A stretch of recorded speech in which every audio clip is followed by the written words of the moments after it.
Chapitre 5. Contrôle réflexe de la motricité, arc réflexe et réflexe myotatique. La notion de réflexe. Définition. Un réflexe est une réponse rapide, prévisible, automatique et involontaire à un stimulus. Un réflexe peut être inné, par exemple un réflexe rotulien, ou acquis. Il devient automatique par la répétition, comme la conduite automobile. Un réflexe se produit dans une voie nerveuse, appelée arc réflexe, qui relie un neurone sensitif à un ou plusieurs neurones moteurs. Tout arc réflexe nécessite la présence d'au moins 5 éléments. Un récepteur sensoriel, avec la réception du stimulus, un neurone afférent, avec la transmission de l'information sensorielle du récepteur sensoriel vers le système nerveux central, un centre d'intégration du système nerveux central, avec la transmission synaptique entre le neurone afférent et efférent, un neurone efférent, qui transmet la commande motrice du système nerveux central vers l'organe effecteur, et un organe effecteur, un muscle ou une glande qui effectue l'action. Il y a deux types de réflexes.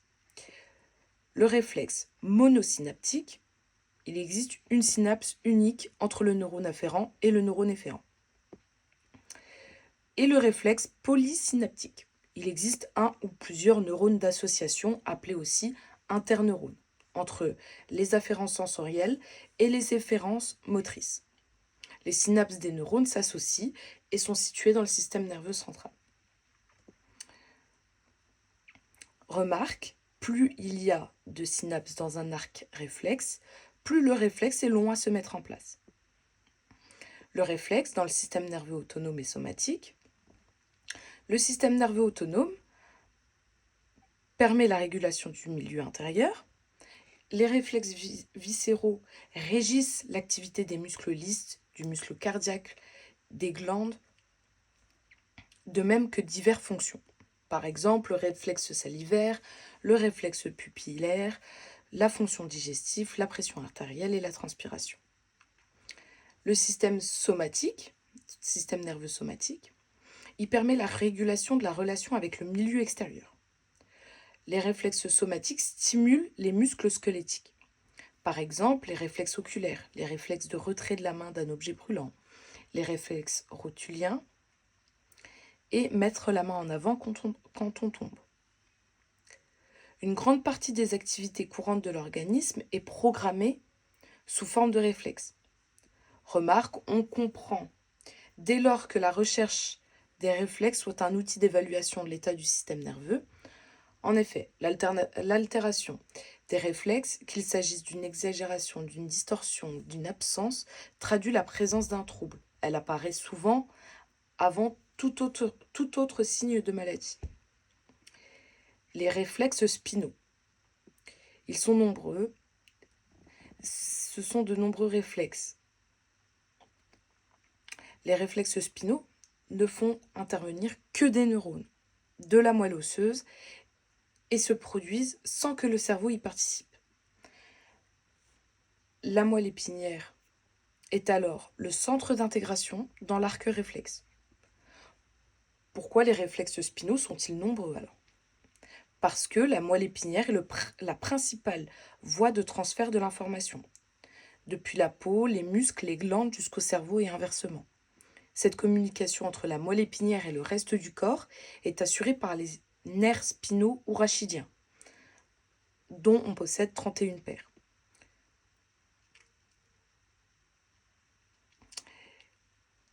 Les réflexes spinosomatiques. Alors, la composition de l'arc réflexe spinal, on a un centre intégrateur, qui est la moelle épinière, des motoneurones alpha, c'est des neurones moteurs entre la moelle épinière et le muscle, les corps cellulaires des motoneurones alpha, qui sont situés dans la moelle épinière, et les effecteurs, qui sont les muscles squelettiques. Donc, comment les motoneurones alpha sont-ils contrôlés pour mettre en place le réflexe ? il y a deux sources d'afférence pour le motoneurone alpha. Via une activation des fuseaux neuromusculaires, les motoneurones peuvent recevoir des afférences directement des neurones des ganglions sensoriels des racines dorsales, par exemple le réflexe myotatique. C'est ce type de circuit monosynaptique que teste le neurologue lorsqu'il percute votre tendon situé sous le genou, à l'aide d'un petit marteau provoquant en retour la contraction réflexe du quadriceps. Le réflexe tendineux, celui-ci véhicule les messages sensoriels issus d'un récepteur spécialisé dans la détection de la longueur du muscle, le fuseau neuromusculaire. Les fuseaux neuromusculaires sont des récepteurs encapsulés situés dans la partie charnue du muscle. Les capsules protègent 4 à 15 fibres intrafusales. Ces fibres sont disposées parallèlement aux fibres musculaires squelettiques. Elles s'insèrent sur les cloisons conjonctives intramusculaires.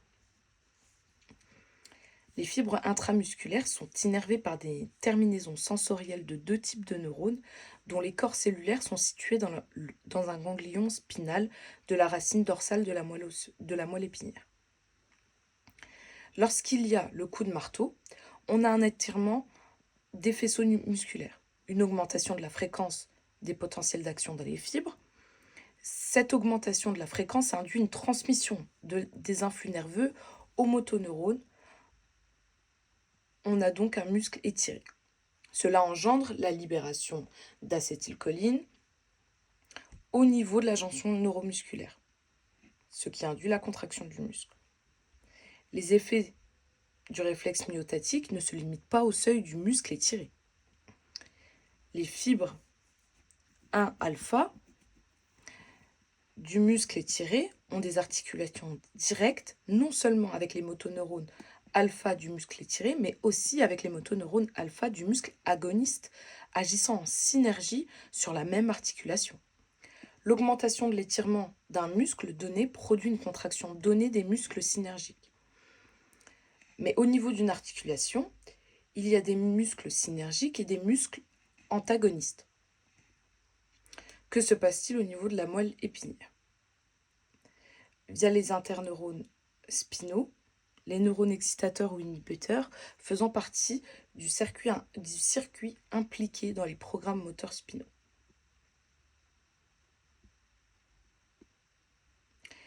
Les neurones dont le corps cellulaire est en vert génèrent des PPSE.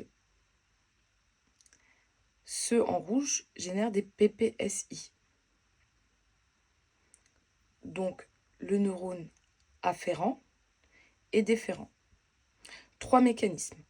Par inhibition réciproque, par les AFR et le réflexe myotatique inverse. Par inhibition réciproque, tous les muscles squelettiques présentent cette sensibilité réflexe, particulièrement les muscles posturaux antigravitaires. Pourquoi ? Parce que cela permet d'entretenir leur contraction et de corriger toute variation involontaire de façon simple.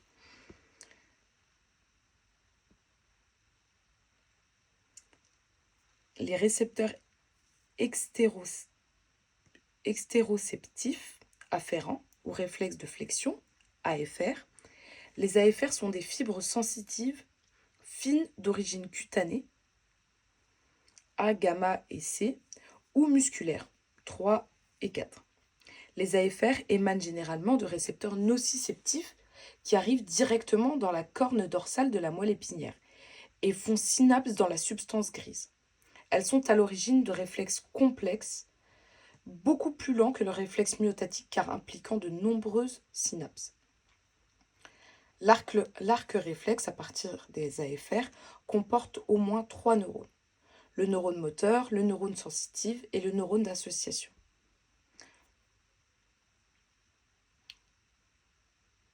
Apparaît comme une légère flexion articulaire ipsilatérale de courte durée en réponse à une stimulation tactile légère de l'extrémité du membre. Son but, éloigner de façon automatique le stimulus de la partie du corps menacée. D'autres effets peuvent se surajouter selon que le stimulus réflexogène est léger, intense ou prolongé. Quand la stimulation est forte, un retrait complet du membre apparaît.